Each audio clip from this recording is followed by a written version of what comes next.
একসময় বলা হতো বীরভূমে অনুব্রত মণ্ডলই শেষ কথা।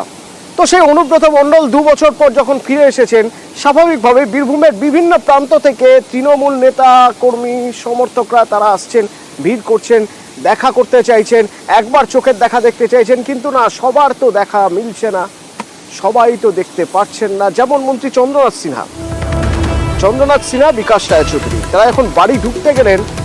দেখুন একবার।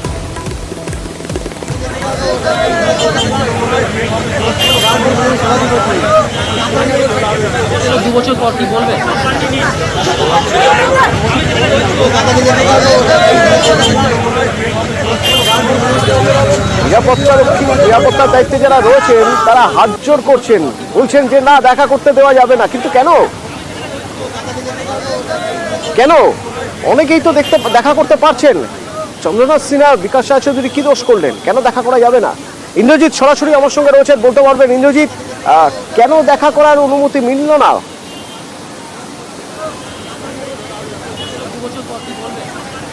দেখো, অতটা একদমই যেটা বলে রাখবো, অনুব্রত মণ্ডল ঢুকেছেন ঠিক তার কিছুক্ষণ পরেই কিন্তু বোলপুরের বিধায়ক তথা রাজ্যের মন্ত্রী চন্দ্রনাথ সিংহ এবং সিউড়ির বিধায়ক বিকাশ রায়চৌধুরী তারা যখন দুজন মিলে এসেছিলেন, তাদেরকে কিন্তু ঠিক এই গেটে যারা যখন ঢুকতে যান তাদেরকে কিন্তু বাধা দেয় নিরাপত্তা রক্ষীরা।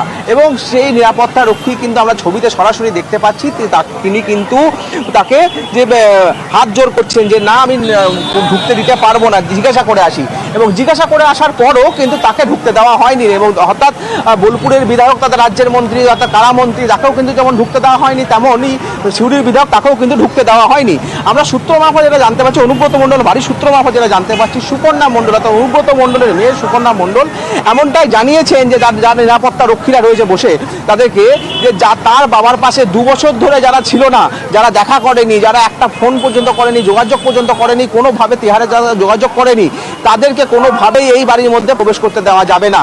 আর তারপরে নিরাপত্তা রক্ষীরা কিন্তু তাদেরকে অর্থাৎ 2 জনকে কিন্তু ঢুকতে দেয়নি, এমনটাই কিন্তু জানতে পারছি। পরবর্তী সময়ে আমরা বিকাশ রায়চৌধুরীর সঙ্গে কথা বলেছিলাম যে আপনি তো এলেন, আপনাকে ঢুকতে দেওয়া হলো না, কি বলবেন? তিনি বলেছেন উনি অসুস্থ রয়েছেন, পরে দেখা করে নেবেন। কিন্তু যে সময়ে দেখা করার কথা ছিল, অর্থাৎ অনুব্রত মণ্ডলের যে সমস্ত কর্মী সমর্থকেরা যখন এসেছিল, তখন অন্যান্য কর্মী সমর্থকরা ঢুকলেও এই বীরভূম জেলা অনুব্রত মণ্ডলের অবর্তমানকালে যে কোর কমিটি চালাচ্ছিল, অর্থাৎ তাই কোর কমিটির 2 সদস্যকেই কিন্তু ঢুকতে দেওয়া হলো না। যদিও সেই কোর কমিটির মধ্যে আর এক সদস্য ছিলেন, তিনি হচ্ছেন সুদীপ্ত ঘোষ, তাকে কিন্তু ঢুকতে দেওয়া হয়েছিল। কিন্তু আর 2 কোর কমিটির সদস্য অর্থাৎ চন্দ্রনাথ সিংহ এবং বিকাশ রায়চৌধুরী, তিনি কি বলছেন একবার শুনবো। দেখা করতে তো গেলেন, বাড়িতে তো ভেতরে যেতে পারলেন। এখন তো ব্যস্ত হয়েছি শারীরিক ভাবে, আমরা নিশ্চয়ই ঠিক সময় যাব। দেখা হলো যেটুকু, এরপর আমরা ঠিক সময় পৌঁছে যাব। জামিনে মুক্তি পেয়ে বীরভূমে অনুব্রত মণ্ডল, বিজেপির কটাক্ষ, শ্রমিক ভট্টাচার্য কটাক্ষ করছেন।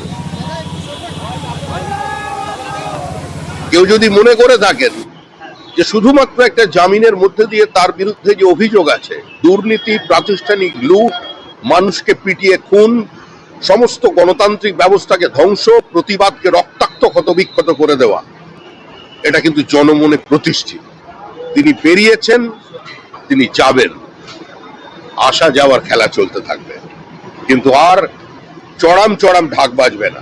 ঢাক বাজবে, সেটা তৃণমূলের বিসর্জনের ঢাক, শুধু সময়ের অপেক্ষা।